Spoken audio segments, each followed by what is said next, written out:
All right, everybody, welcome back. This is going to be our second episode we've done in terms of UFC for Chasing Winners. We'll be doing them for the pay-per-views. Obviously, did it for the last one, UFC 265. That can only mean one thing. We are back. And after UFC 265, Kyle, it's UFC 266. Kyle Mastoloni joins me for the UFC stuff. He also does the NFL stuff as well. Kyle, what's up? What's up, man? It's been about a month and a half since the last pay-per-view. I felt like starved of high-level MMA. We've just had some lower-level fight night cards. Happy to be back with 2 title fights and a Legends fight as well on there. And my brain's like a noodle right now. I'm like, if you give me 30 seconds, I can tell you what the main event of UFC 265 was. But at this current second, like I can't even, if it's, give me a second. I'm going to tell you. We're going to get there in 1 second. UFC 265 was, what did we talk about? Oh, I know exactly what it was. We talked about Derek Lewis, Cyril Gane, because we both had Derek Lewis. Now I remember that. But that's just where my brain is right now. It's just like, I'm like, all right, we've got middle of the NFL season, middle of the college football season, UFC pay-per-views going on. It's kind of everything going on. But I think that's kind of where it's like, same thing that you do, especially for UFC. Just trust what you know, which is the same kind of research you always do. You go back, you watch some of the certain fights, you always know what you're looking for. It's not always results oriented. I know we've talked about this before. It's certain, obviously stylistic matchups. How do people fare versus each other? But it's also looking at it in terms of takedown defense, takedown offense, takedown, like jiu-jitsu stuff, like kind of all of that stuff in the middle. And things that we look at is maybe not always, like I said, results oriented, but it's like, okay, was he able to stuff the takedown? And if they were, how does he stuff the takedown? Was he not able to stuff the takedown? And, things like that. So it's not always just like, oh, he beat him in what we call MMA math, like the transitive property, like he's got to beat him. But it's also going back, watching some of that stuff. I know you've watched some certain things. For this entire card, based on what you've seen so far, is it the Volkanovsky Ortega that's your go-to fight that you're looking forward to watching for this card, or is it something else on here? I mean, I think the go-to fight that we're all looking forward to watching is just Robbie Lawler versus Nick Diaz, because when there's a Diaz brother on the card, it just turns must-watch immediately. And it's the first time in, I believe, 6 years since Nick Diaz has fought, so it'll be interesting to see how he looks in there.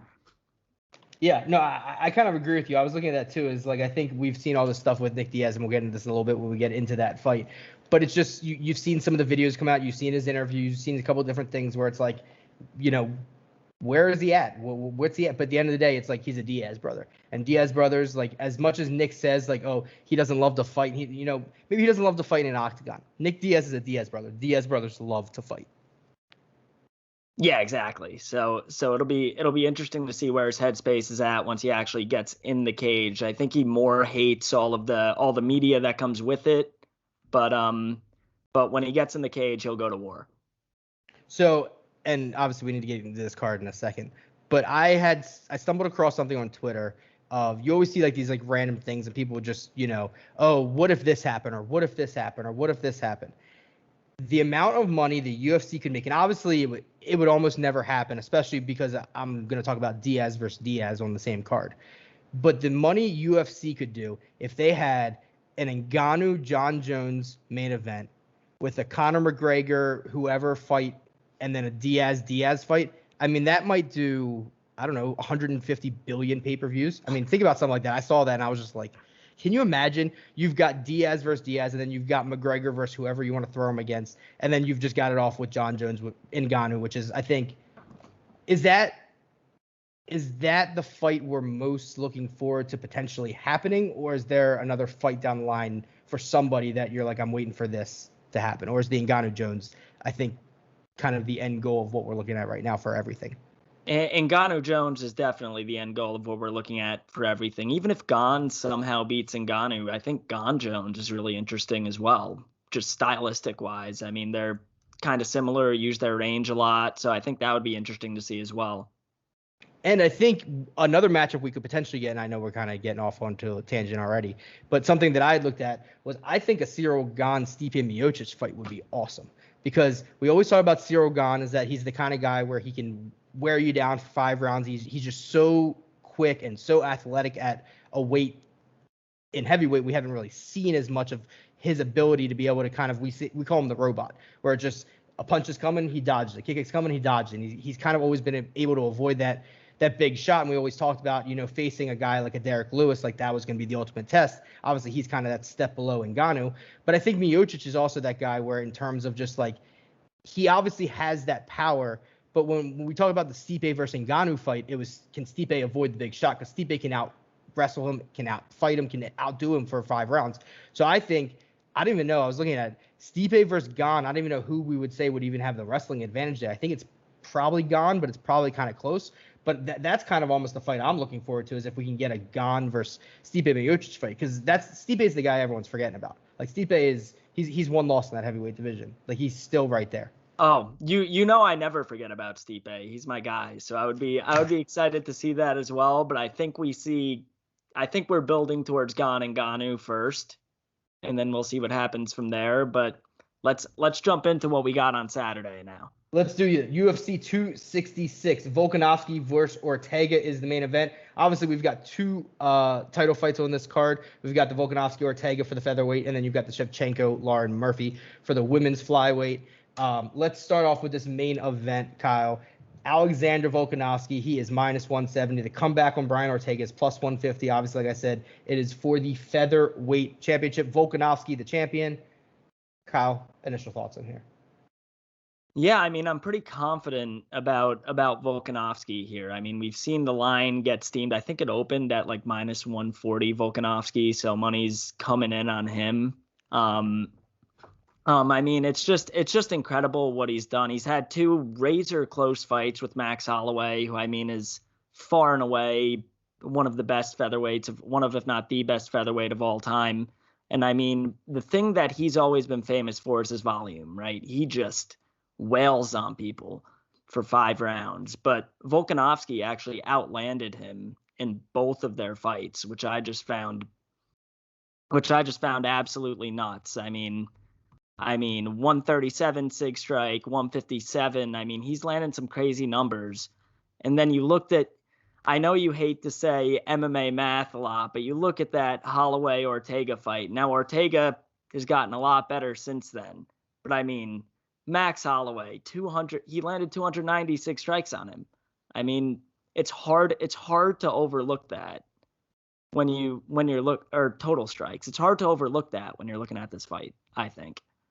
Yeah, and that's kind of also why I brought up MMA math earlier, because I talk about how we don't use it all that often. But I think for this fight, it is a good kind of usage here. And like you said, Ortega has gotten better since his fight with Holloway. But it's not even like it's like a Holloway dominated Ortega. And I'm not going to say Volkanovsky dominated Holloway, but he beat him twice in 2 decisions. First was unanimous, second was split. I mean, whether you think he won the second one or not, I think most people tend to think that he did win it, but it also comes back to like he's beaten him twice. And when you look at his wins, he's 22-1. He's got 2 over Holloway, he's got 1 over Aldo, he's got 1 over Chad Mendes. Obviously Mendes is a name, but it's kind of towards the latter end of his career. But then he's got a Darren Elkins win. I mean, these are all good wins.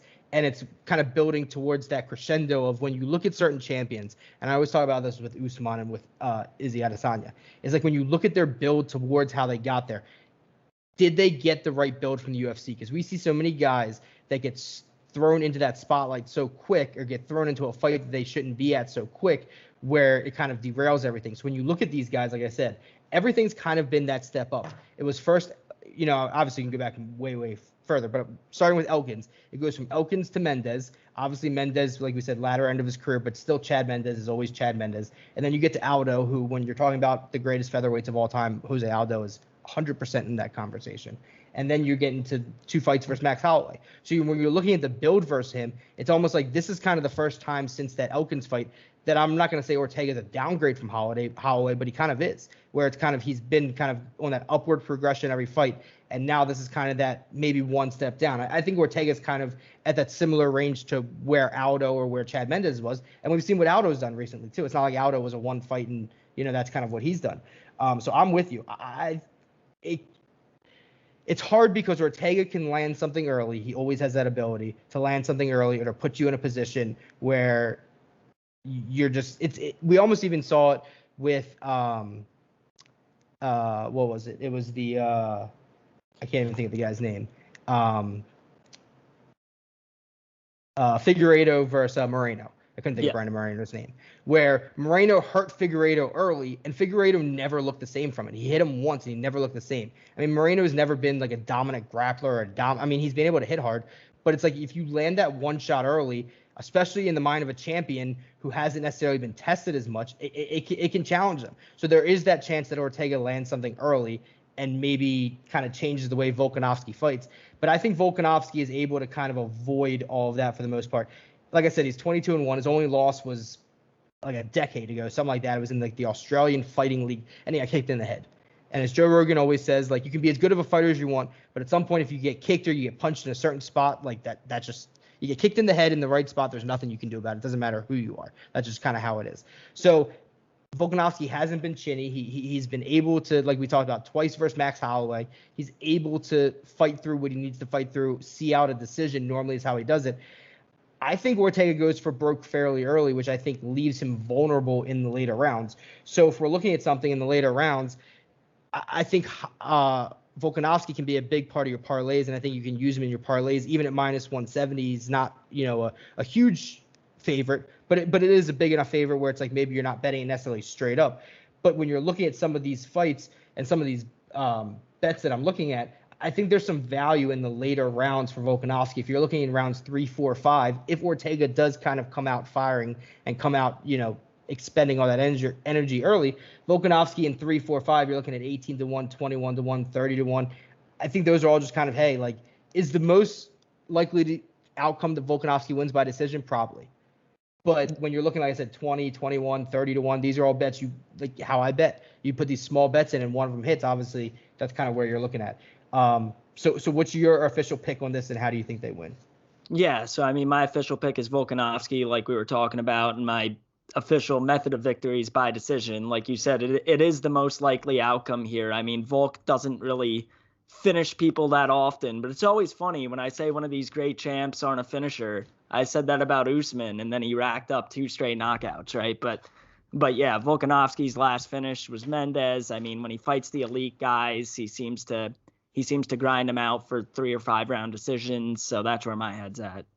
One of us did say Usman was a finisher when he needed to be, but we don't need to get into that right now. All right, the co-main event, the Women's Flyweight Championship. Valentina Shevchenko, Lauren Murphy. Shevchenko minus 1,500, Lauren Murphy plus 900. Obviously, Kyle, we're at a point where there are 2 dominant women in the sport. There's Amanda Nunes. There's Valentina Shevchenko. They, unfortunately, are not close enough in a weight, at least right now, to be able to fight each other. I think it's kind of whoever gets thrown to Nunes, good luck. Whoever gets thrown to Shevchenko, Murphy, you're the next one in line. Obviously, minus 1,500, you're not betting anything straight up. How are you looking to approach this fight between Shevchenko and Murphy? Yeah, I mean, it's absolutely ridiculous. Valentina is just far and away ahead of the division. The one competition that we thought she may have had in Jessica Andraj, she just went and beat her at her own game. I mean, it was absolutely ridiculous to watch. And I mean, and she just literally ballet dances on their graves. It's so fascinating to watch. But where I'm looking at, I mean, you have to look props here, like you said. Even if you bet Valentina inside the distance, that's like minus 200 something. So you got to look at props here. I mean, I'm looking at, it comes down to how long can Laura Murphy survive for? Because you look at that over under, it's set at 2.5. I mean, one thing about Lauren Murphy is she has never been finished in her whole career, but obviously she's fighting a whole level up of competition than she ever has before here.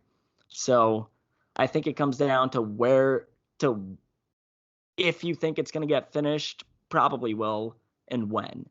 I'm actually looking more towards the later rounds, like the 3, 4, 5. But what are your thoughts there? So I was gonna say, I'm glad you said that, because that's exactly how I looked at this. Is obviously Murphy's been durable. She's never fought a Shevchenko kind of level opponent. But here's what scares me. I'm gonna be on your similar train of thought in terms of my bets, because I think that's where the value is. But this is what scares me.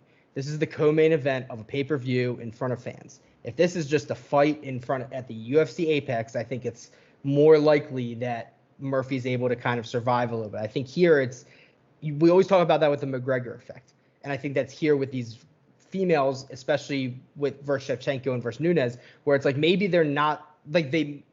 I'm not gonna say Murphy's not the second best in the division right now because she's next in line for the championship, but the separation between 1 and 2 through 7 or 2, through all of them is just so different that maybe they have this kind of like spotlight moment where it's like, do I deserve to be here? And if you have that for 1 second against Valentina Shevchenko, your lights are going to be knocked the fuck out because that's what she does. She can be patient and she tends to be patient. And like you said, she picks the right shots. But if she sees a moment where you let something down, she's going to kick you in the head. She's going to punch you in the face. She's going to do something and just knock you out cold. So I'm on that similar thought as you. I like Shevchenko by KO or TKO plus 150. Obviously, she has the ability to sub anybody. That's obviously there's no question in that. But I like the value there in a KO and TKO. And then I'm also going to bet her, like you said, rounds 2, 3, and 4. When you're looking at it, I'm seeing plus 500, plus 750, plus 1200. Hit one of those, I think, in 2, 3, 4. If Murphy survives round 1, I don't think she's surviving to round 5. If she does survive to round 5, I think you're probably getting a decision at that point. But I can't see this going to a decision. So I'm going to officially take Valentina Shevchenko in round 2. I'll make the official bet. What's your official bet here? My official bet there will be Valentina in round 3. Okay. I think 2 and 3 is kind of the best, most likely scenario, I'd say. Obviously, round 1 is in terms of odds. But like we said, Shevchenko's not. I mean, Amanda Nunes goes out there and she's like an animal that sees her prey and she's like, just eats it and is like, okay, that's that. Shevchenko sometimes likes to play with her food a little bit, likes to earn her pay a little bit. But once she sees fear or that Correct. Spotlight moment that you mentioned, I mean, we saw it in the Jessica Ai fight where just bang, head kick out of nowhere, ball game. Like once she sees it, it's over. One of my favorite things I've ever seen Joe Rogan say is talking about Valentina Shevchenko and Rose Namajunas, saying the two of them, they have that, you can see it when you watch them fight. And obviously, I've never seen either of them live, but obviously Rogan has. You can see it. They see that second when they know that they can pounce on you, and then before you realize it, it's done. It's like you can see it in their eyes. And obviously, we saw it with Namajunas when she knocked out Weili Zhang with the head kick. But I think that's what you said with Shevchenko too. Is she likes to play with her meat. She's kind of like a lion. She likes to play with her meat. But once she sees that her food's not going anywhere, she hops all on it and knocks it down. So I think you're kind of in that right area with the round 3. Like I said, I'll take round 2. But I think Murphy does survive 1 round, so I think you can get some value. And I mean, for Lauren Murphy to win, Valentina Shevchenko would have to blow out her knee, and then even then she probably still wins. All right, those are the 2 championship fights. Let's get to the other 2 fights on the main event card. We talked about this earlier. Nick Diaz, Robbie Lawler. Robbie Lawler, the minus 140 favorite. Nick Diaz coming back at plus 125. This fight is a middleweight fight because Nick Diaz decided he didn't want to cut weight. It was supposed to be a welterweight fight. It moved up to middleweight. Nick Diaz didn't want to cut weight. Robbie Lawler said, you know what, I'll take my paycheck. Sounds good to me. Let's talk about this as a welterweight for a second before we get to the middleweight. Robbie Lawler's got to be in the conversation for one of the greatest welterweights of all time, right? 100%. I mean, some of the fights he had when he was champion, I mean, they were some of the top 10 fights of all time, I would say, against Rory McDonald, Carlos Condit. Just the massive comeback against McDonald in the 5th, and then also come back in the 5th against Condit, just coming out and styling on him in the 5th out of nowhere. I mean, he's a legend. Both of them even in the losses, like when you look at the Lawler Askren fight. I mean, obviously Askren ended up subbing Lawler, but it's like Lawler, that was the famous you saw from when Askren went to go fight Jake Paul, of Lawler just on the ground just hammer fisting him. Just Robbie Lawler, even in fights he loses for the most part, has a chance where you're like, oh fuck, Robbie Lawler's back. Like that's how Robbie Lawler fights. Yeah, I would say the only one where he had no shot at all was against Colby. That was it. Yeah. All right, so let's get into this actual fight. It's hard to kind of go through exactly how you're going to look at this. Nick Diaz hasn't fought in, 8 years, something like that. He hasn't had to make weight for a title fight in, I think it was 10 years, 11 years, something like that. So who knows what you're getting. You've seen some of these interviews. You've seen some of the shadow boxing videos and rumors that he got knocked out in sparring, but that's, been, I'm not going to say disproven, but it's been out there that that's not true. That hasn't happened. Who knows what's real? Who knows what's not? What we do know is Robbie Lawler at the end of the day is 28-15. He has been fighting, but they haven't been wins. But he's still been fighting the guys that you're looking at the top. He's got Neil Magny, Colby Covington, Ben Askren, RDA. His last win was 2017 against Donald Cerrone. But when you're looking at these guys, he's not fighting trash cans. These are all top of the division guys. How are you looking at this fight between Diaz and Lawler? No, yeah, this was a bet I actually placed earlier in the week. One of the only times I ever do that. I'm always last minute, day of bets to place. But I saw Robbie Lawler at -120, and I was just like, I have to do it. I mean, I love the Diaz brothers as much as the next guy, but he hasn't. But you got to be honest, he hasn't won a fight in 10 years. He hasn't fought in 6 years. Like, what are we going to see out of him? There's so much unknown. I mean, he could come out all guns blazing like old Nick Diaz, and I would be like, well, shit. Like, but there's just way too much unknown there for me to put money on Nick Diaz. That's why I'm leaning Robbie Lawler, not leaning Robbie Lawler. I love Robbie Lawler, but So what's the official prediction? It's Lawler by what? Oof, that's where it gets tough. I mean, I took it money line. I mean, and it is a 5-round fight. I didn't mention that, but it is a 5-round fight, not a championship fight, but it's a 5-round fight. Sorry, yeah. Go ahead. Once again, there's just so many questions that it's really hard for me to pick a method of victory here. I mean, I guess I go Diaz never gets knocked out either, so it's hard to say Lawler by knockout. I mean, Lawler by decision, I guess. If I had to pick a method. So I'm actually going to be a little bit different than you on this. I'm going to bet Nick Diaz, but I'm just going to bet Nick Diaz because I like to bet Nick Diaz because I love the Diaz brothers. I bet Nate Diaz in his last fight. I mean, I'll bet them regardless, especially if you're going to give me plus money. I know it's probably not the right bet. I'm probably not going to give it out as an official bet. I'm just going to bet Nick Diaz because I want to see Nick Diaz win because I'm a Nick Diaz and I'm Nate Diaz kind of guy. The fight to not go to the decision is plus 120. And I think we've talked about it. If Nick Diaz doesn't want to cut weight, if it's a 5-round fight, I think that's just a lot of value there for something to happen in those 5 rounds. I mean, the last time we saw Nick Diaz, he laid on the ground for half the match against Anderson Silva. And it's like, who knows what you're going to get out of Nick Diaz, but he always has that ability to, like, if he lands that shot, who knows? Like, that's just kind of where we're at. So it's like, I just think at plus money for this fight to not go the distance, I think that's some value there. I'm going to, for the sake of the pod, just pick Nick Diaz to win by a submission. I'll put that out there. I don't know why. I'll just say maybe Nick kind of hits him, Lawler ducks the head or something, throws him in a guillotine, or is able to kind of take the back and put him in a sub. Obviously, we've seen Nate Diaz been able to sub the guys before.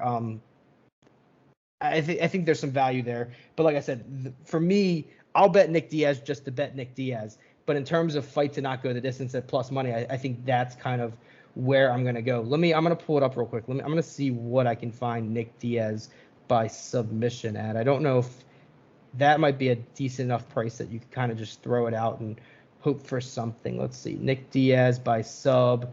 It's like 10-1, something like that. So I think something like that is, if you're looking at Diaz by sub, it's 10-1. I think he's 4.5 to 1 to win inside the distance, plus 700 by knockout, plus 900, plus 1,000 by sub. So I think it's fairly similar. If you're looking at it, I think you can take some value there. But like I said, my favorite bet here would be the fight to not go the distance. And all right. To just throw it out there for people that may not know, that may be new to the sport, they did fight each other 17 years ago. That's not relevant now, but Nick Diaz won by knockout. Hypothetically, who wins a Nick Diaz versus Nate Diaz fight if they're both in shape and ready to go? Oh, shit. I think probably Nick. I think he was the better fighter in his prime. If you're talking both of them in their prime. Is he the older one? He is the older one. Yeah, my brain has very limited capacity on whether I can do it. All right. Final fight of this main event card. Actually, there's 2 more fights on the main card. Is there? There's 5 on the main card. Andraj and Calvillo is on the main card too. Look at is that always on pay-per-views? Is there always 5? Yeah, it's always 5. Your brain's just in NFL mode, man. Wait till you hear what I was about to say, because I was about to say Curtis Rosenstruck. So that's where we were about to go on this next one. The next one's a heavyweight fight. Curtis Blades, he's a minus 300 favorite versus Jair Rosenstruck plus 245. It's a heavyweight fight, so obviously anything can happen. We always talk about Rosenstruck as kind of like the poor man's Derek Lewis, who's the poor man's Francis Ngannou. Curtis Blades should win this fight. It's minus 300. Kyle, how do you see this? Yeah, I think Curtis Blades wins too, but you mentioned poor man's Francis Ngannou, poor man's Derek Lewis. Who were Curtis Blades' three losses three losses in the UFC against? Francis Ngannou, Derek Lewis. He struggles with these big power guys. I mean, I don't think Rosenstruck has nearly the power of the other two, but there is a path to victory for Jairzinho, and it's if Curtis Blades comes out with a lazy takedown attempt like he did against Derek Lewis, and then gets his head knocked off. And I think there's certain UFC heavyweight fights you can look at and be like, all right, let's analyze this fight and let's kind of go through it. To me, this is simple. Can Curtis Blades get Rosenstruck to the ground? If he does, I think that's where he wins the fight, whether he lays on him for 3 rounds and finishes it by decision. I'm going at this 2 different ways. I think this is one of those where I might have a bet on Rosenstruck at plus 245 just because I love me those big, hard-hitting underdogs because they can always land that one shot, especially against a guy like Curtis Blades who is coming off that loss against Derek Lewis. I mean, Derek Lewis didn't finish him. Derek Lewis knocked him into another universe. Like you said, went for a lazy takedown, and I think it was an uppercut straight under the chin, just knocked him out cold, and that was that. It was almost like one of those Mark Hunt-esque knockoffs where it's just you knock him out and don't even have to do anything else. You know the second you hit him, he's done. But the way that I'm looking at this, like I said, can Curtis Blades get him to the ground? So Curtis Blades, obviously, no wins by submission when you're looking at his record. He's 14-3, 10 wins by knockout, 4 by decision. If he's going to win, sure, there's a chance he knocks him out, absolutely. But I'm going to say that maybe he gets him to the ground. Maybe he's able to put it on some sort of submission in terms of when he's got him on the ground, because I think that's where the value is at. If you're looking, depending on where you're looking, I always suggest that you book shop for UFC, especially because there's always so many different prices depending on what book you use. Curtis Blades by sub is plus 1,500 to plus 1,800. And I think that's because he's never subbed anybody before. But when you're looking at this fight and you're saying, well, if he's got to get him to the ground, there's obviously always a much better chance of a submission on the ground than there is on the feet. And then the other way that I'm going to bet this is just Rosenstruck by KO plus 400, because I think if Jair wins, I don't think he's going to fight him, out strike him, or out wrestle him, whatever it is, for 3 rounds. So that's the 2 ways that I'm going to attack this. I'm going to attack Rosenstruck by KO plus 400, and then Curtis Blades by sub plus 1,800, something like that. I mean, yeah, I'm going to go a little safer on the Blades side and go Blades by decision. Not sure what the number is there, but that would be my official pick. But yeah, if Jairzinho's winning, he's knocking him out. So we're looking at Curtis Blades by decision, sorry to interrupt you, but I know you just asked that. Curtis Blades by decision is plus 220, so still some value there for sure. Got it. So yeah, and you asked the question is, can Curtis Blades get him to the ground? I mean, I think if Ciryl Gane could get Jairzinho to the ground, Curtis Blades may or may not have the best wrestling in the division. I think Curtis Blades could get him to the ground as well, if he doesn't shoot a lazy takedown. All right, let's get on to the final fight of this main event card. Jessica Andraj, Cynthia Calvillo. Jessica Andraj, she's minus 250. Calvillo, she is the plus 210 comeback. Andraj is what we talked about earlier. She was probably still the best chance if anybody's going to beat Shevchenko. It's probably still Andraj, even obviously after what happened last fight. But when you're looking at this, I mean, this line I feel like should be like minus 300, minus 350, minus 400. I don't see how Andraj loses this fight, Kyle. Yeah, I'm with you there. I don't either. I mean, I think she may even. Everybody always laughs about women's fights, always fight to go the distance. Not with Jessica Andraj. I mean, Andraj knocks the living hell out of people. Knocked out Rose Namajunas with that slam. I mean, not sure if you count that. She was getting styled on before that, but then knocked out Kowalkiewicz, knocked out Caitlin Chikagian with a vicious body shot. I mean, she she knocks the living hell out of people. So I think the way to look at this fight, I mean, obviously put her in parlays. I'm gonna be, but looking at maybe even Jessica Andraj by knockout here. Yeah, so I'm kind of almost looking at this fight in a similar way to the Shevchenko Murphy fight, is that I like Andraj, and I think it's just, can I think Calvillo, can she survive a round? And if she can, I think those are kind of my bets. So Andraj in round 2 is plus 750. Andraj in round 3 is plus 1100. I think, like you said, I think those are the two prop bets I'll probably take here. Maybe Andraj inside the distance or by knockout, but also just throw her in the parlays. If you're looking at Andraj in the distance, it's plus 165, so you're still getting some money there. And Andrade by knockouts plus 250. So I think at that point, if you're going to take it, you would take inside the distance. But yeah, I think I'm gonna officially take Jessica Andrade in round 2 at plus 750, but I'll probably give out plus 750 plus 1100 as the official bets. What's your official pick here? Yeah, my official pick is Andrade inside the distance. I mean, if you're getting the almost the same money on inside the distance and by knockout, why wouldn't you just take inside the distance? All right. Marab Divashvili, Marlon Moraes. Marab Divashvili minus 250. Marlon Moraes to come back at plus 210. Moraes seems to be one of those guys that if he wins a fight, it's going to be early. Divashvili, I don't want to say a big step up, but it's a step up in competition for sure for what he's faced. He's obviously more of a decision kind of guy. Kyle, what are your initial thoughts on this? Yeah, I mean, Marab's going from fighting like John Dodson, Cody Stamann, now up to fighting Marlon Moraes. I mean, this is gonna be a test. I mean, you got a lot of people out there saying Marlon's washed. I mean, he got killed by Rob Font, crushed by Corey Sandhagen as well. So this is the test. How washed is Marlon Moraes? I mean here you're facing a beast in Marab. I mean, 13 takedowns against Gustavo Lopez, 12 against Casey Kenny, 5 against Cody Stamann. You're talking about a guy who's constant pressure with takedowns, and that's the way he gets wins, which I mean could possibly smell a little trouble for Marlon, and especially in late rounds.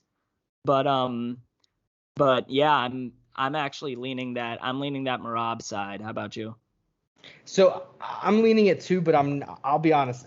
I'm probably not going to put him in these parlays. I just think it's one of those fights that I look at that I can see a favorite for sure losing this. And when you're looking at the same price, like I'm much more confident Jessica Andrade can beat Cynthia Calvillo than Marab's going to beat Moraes. But I'm going to look at this in terms of props as well. So I'm going to look at it as Moraes in round 1 and round 2 plus 1000. My brain right now. Plus 1,000, plus 1,600. And then I think Marab, even though he's a decision machine, Moraes is one of those guys, and we've seen it before, that if they gas out in round 3, it's like no matter how much the other guy's a decision machine, it's like if your body just shuts down and you're done, you're done. So I think that's kind of how I'm going to approach this.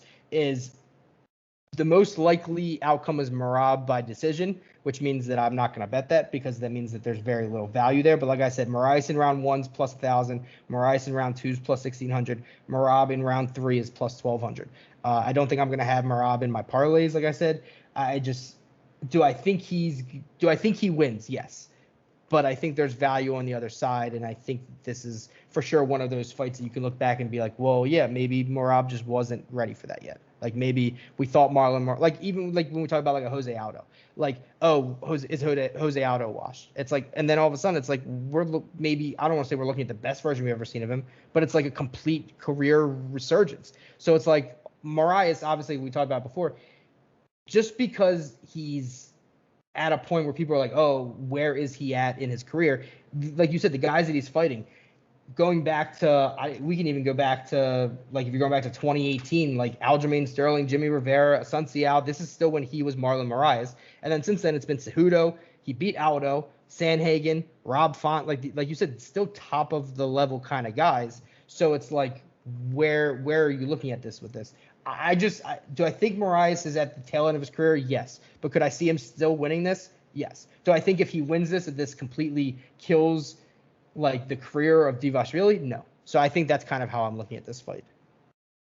Yeah, And you mentioned him getting tired out in round 3. I mean, that's exactly what happened in the Cejudo fight. Now, is Merab Henry Cejudo? No, but I mean, Moraes won round 1 and then slowed down in round 2 and then got his head knocked off in round 3. So I mean we've seen that outcome before that you're presenting. I just don't think necessarily Merab has the power that Henry Cejudo had. And I think even you just brought up a good point. Maybe Marlon wins round 1, and then maybe all of a sudden you're looking at a live betting option of something around -120, -130. If you can get Merab live at -120, -130, I think that's for sure a great bet to put in, because we talked about Moraes. If he's going to win, it's probably going to be early. So if Merab survives, maybe you get some value there. All right, let's go. We're going to go through 2 more bets. We've got 2 more bets, or 2 more fights, I should say, that we'll go through, because we're not going to go through the whole card, because obviously we've got to do an NFL podcast as well this week. Let's go lightweight. Dan Hooker, Nasrat Haqparast. Dan Hooker's -150. Haqparast is +125 on the comeback. Kyle, this seems too easy to me. I think Dan Hooker at -150 seems too easy. Yeah, I think there's a lot of value on Dan Hooker here. I think this is one of those situations where we've seen a guy where we've seen a vet in Dan Hooker. I mean, I don't know if you would even consider him a vet. He's in the prime of his life still, but yeah, you've seen him come off of 2 losses against Dustin Poirier and Michael Chandler, but listen to the names I just said. Dustin Poirier and Michael Chandler. It's like these are 2 of the best guys in the world. I think this is going to be a big time. I've said it before. It's happened in the past too, where you see one of these vets. I think it was like, was it the last Holly Holm fight to where she was like -130, and I was just like, yeah, you have to just hammer that. Yep. It's like something where there's levels to this game, where Nasrat hasn't fought nearly the level of guy that Dan Hooker's come up against. Yes, he's on a 2-fight winning streak, but those wins are against Alexander Munoz and Rafa Garcia. I mean, that's low level competition there. I mean, he got knocked out by Drew Dober. So you look at it. I mean, I think you have to take Dan Hooker there. I think actually one of my favorite plays on the card in general is a 2-team parlay with Volkanovsky and Hooker. Yeah, I like that. And like I said, I'm with you on Hooker. When you're looking at Hooker, like you said, his last fight was against Chandler. He got knocked out, and that was quick, but that's Michael Chandler, and that shit kind of happens when you face a guy like Michael Chandler. Hooker's been durable. He's been knocked out twice. Michael Chandler and Edson Barboza, arguably 2 of the hardest hitting guys at that level. And when you talk about it, like, he went 5 rounds with Dustin Poirier. His durability seems to be there. Now, is there a chance that you see guys all the time, well, not all the time, but you see guys, they'll get knocked out once or twice, and then towards the end of the career, you get knocked out once bad, and kind of your chin's just completely gone from there. So is there a chance that that's a thing? For sure. But like we said, Haqparast isn't that kind of guy. He's been knocked out once by Drew Dober. Drew Dober knocked him out, threw him straight on his back. I think it was a right hook is what he hit him with. I knew he hit him with something. And then when you're looking at it, I think that's kind of a Hooker. When he wins, a lot of times he wins early. And I think if you're looking at if Haqparast is – I think it's a similar situation with Divashvili in terms of it's a step up, but I don't think a loss here necessarily derails completely your career of where you're at. Because like we're talking about, Dan Hooker's still a top of the division kind of guy. So the way that I'm looking at this, I think Hooker inside the distance, he's +220. I think there's some value there. And then Hooker by TKO or knockout in round 1's +700. We saw Dober do it. If Dan Hooker can land that right shot, we've seen him been able to knock out guys. When you look at his fight history, like I just talked about in terms of him being durable and not getting knocked out, on the other side of it, I mean, he throws hammers. I mean, that's just what Dan Hooker does when you're looking at it. He's got decision wins against Paul Felder and Al Iaquinta, but that's kind of, like we said, especially at the time, Felder, I guess maybe not as much, but Al still towards the top of the division kind of guy. But then when you're looking at James Vick was a first-round knockout, Gilbert Burns was a first-round knockout, Jim Miller was a first-round knockout.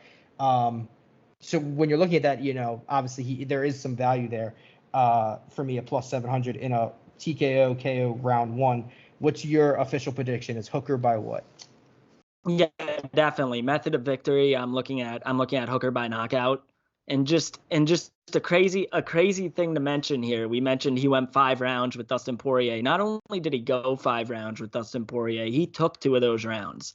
That was a really close fight of the year candidate. Like, and this is a guy Dustin Poirier, who we view as the best lightweight in the world.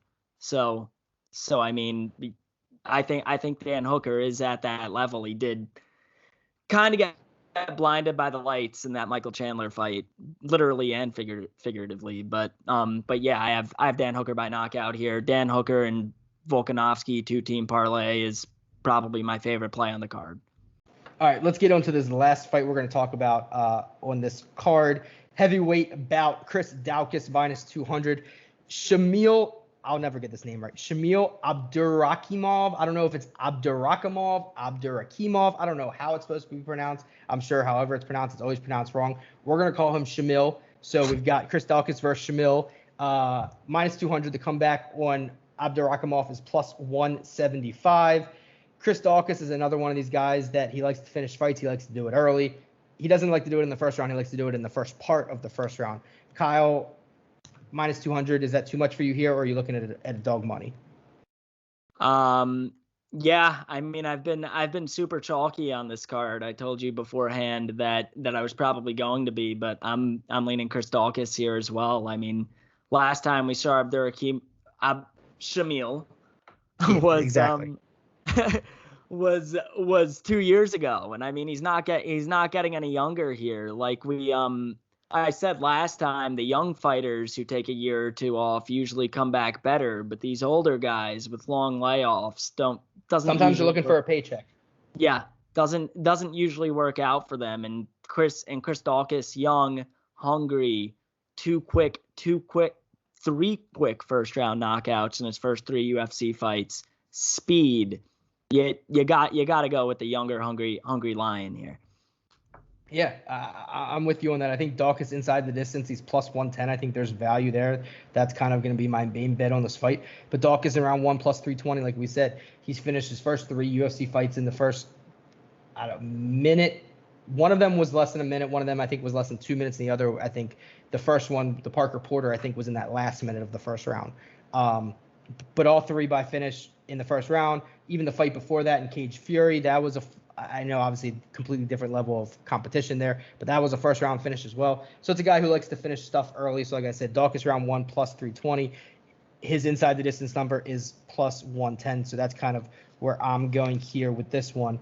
I know we're not going to go through all of the other fights necessarily, but is there anything else that you've seen that you like? Or, because I'll be honest, I haven't even really gotten to those fights yet, so I don't really have much of an opinion. I definitely will, and I'll have obviously my official betting card this weekend. But is there anything you've come across that you've kind of noticed?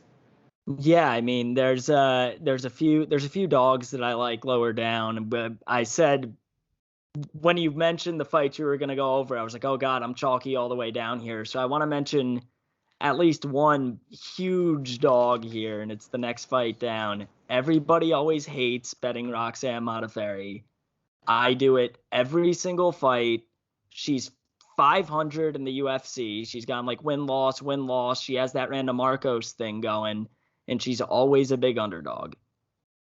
So in the end, I've been profitable so far betting her. So I'm going to keep doing it. She's +310 against Talia Santos. I mean, Talia Santos hasn't really fought a high level of competition necessarily either, like Roxanne has. She is the most unintimidating fighter in the UFC, the most unathletic looking fighter in the UFC, but I'm going to keep riding her here at +310. Any other dogs you like in the rest of the card? Anything else stuck out to you? Anything else stick out to me? I mean, I haven't really looked much at the early prelims yet, but one line, I mean, it's a close line. Jalen Turner over Medic would be something off first glance that sticks out as a possible dog win there. Definitely inside the distance or the under too on that fight. I mean, both are finishers. So that's an angle to look at that fight as well. But haven't really gotten to the 3 fights below that yet, to be honest. But we'll get there this weekend. Yeah, and like you said, Turner inside the distance there is +275, something like that. So I think that maybe there's some value there for sure. But like you said, we'll get into the rest of the fights this weekend. I always put out my betting card as well. You're obviously always in the Discord. We're always talking about the fights in there, what we like, what we don't like, all of that. But make sure you're following us on Twitter. Kyle K. Mastoloni on Twitter. Mine is Gambling DFS Tips on Twitter. Obviously, I'll have my official betting card. It'll be posted on the website, betwithbaumohl.com, like it is every week. Make sure you guys also subscribe, rate, review, and like where you guys are listening. We've got the NFL podcast for this weekend coming out soon as well. But always glad to chat some UFC with you, Kyle. Kyle, before we finish off here, what's going to be the most exciting fight on the night? Always put me up to the challenge with this. I mean, it's hard not to say Nick Diaz, Robbie Lawler. Yeah, no, I agree. I think there's always just that sense of whatever when a Diaz brother fights that anything can truly happen. And that's kind of a great kind of fight to put on a main card of a UFC 266 card like we have here. Like I said, thank you guys for listening. Make sure you're following us on Twitter. Make sure you're checking out the website, betwithbaumohl.com, and rate, review, subscribe, comment, like all of that, like I just said. Thank you guys for listening. We'll be back for UFC 267 for the next UFC pod, but also be on the lookout for the NFL one that we're having out come this week as well. Thank you guys for listening, and best of luck on your bets this weekend.